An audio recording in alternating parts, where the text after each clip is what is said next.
સરકારી નીતિ નિયમોને ઘોળીને પી જતા ડોક્ટર દીપ શાહ. સરકારી હોસ્પિટલ હોવાથી અને કોલેજ હોવાથી વિદ્યાર્થીઓ અને સારવાર મેળવવા આવતા લોકોને હાલાકી છતાં ડોક્ટર દીપ શાહ જેવા ડોક્ટરો પ્રાઇવેટ ક્લિનિકોમાં સતત પ્રેક્ટિસ કરે છે અને કોલેજમાંથી પણ સારો એવો પગાર મેળવે છે. જવાબદાર તંત્રની લાલિયાવાડી. પાટણ જિલ્લાના સિદ્ધપુરના દેથણીમાં આવેલી સરકારી ડેન્ટલ કોલેજમાં ડોક્ટરો કોલેજમાં વિદ્યાર્થીઓને ભણાવવાને બદલે કે આસપાસના ગામોના ગરીબ લોકોની સેવા કરવાને બદલે ડેન્ટલ હોસ્પિટલ અને કોલેજમાં સતત ગેરહાજર રહીને પોતાના પ્રાઇવેટ ક્લિનિકો ધમધમાટ ચલાવી રહ્યા છે તેવા સમાચાર વહેતા થતા ખળભળાટ મચી ગયો છે. તેમાં પણ આ જ કોલેજના ડોક્ટર દીપ શાહ પોતાનું પ્રાઇવેટ દાંતનું દવાખાનું અમદાવાદ શહેરના નારણપુરા વિસ્તારમાં આવેલ સ્વાર્નિક આર્કેડમાં સ્માઇલ એન્ડ શાઇન નામે ચલાવી રહ્યા છે. આ ડેન્ટલ ક્લિનિકમાં ડેન્ટલ કેર અને ઇમ્પ્લાન્ટ સેન્ટર ચાલી રહ્યું છે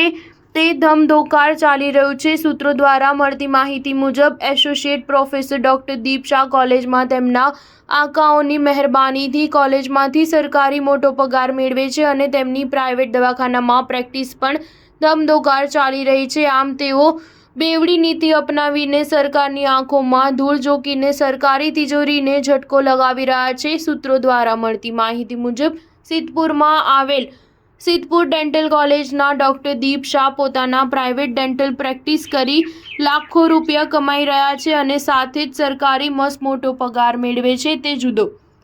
આ ડોક્ટર દીપ શાહ ગુજરાત સિવિલ સર્વિસ 1971ના નિયમોનો ઉલ્લેખન કરીને પોતાના ખાનગી દાંતનું દવાખાનું ચલાવે છે. તો શું સરકાર આ ડોક્ટરોને માફ કરશે કે પછી કાયદાકીય સખત પગલાં ભરીને તેમને મેળવેલો મફતમાં પગાર રિકવર કરશે તે તો સમય જ બતાવશે.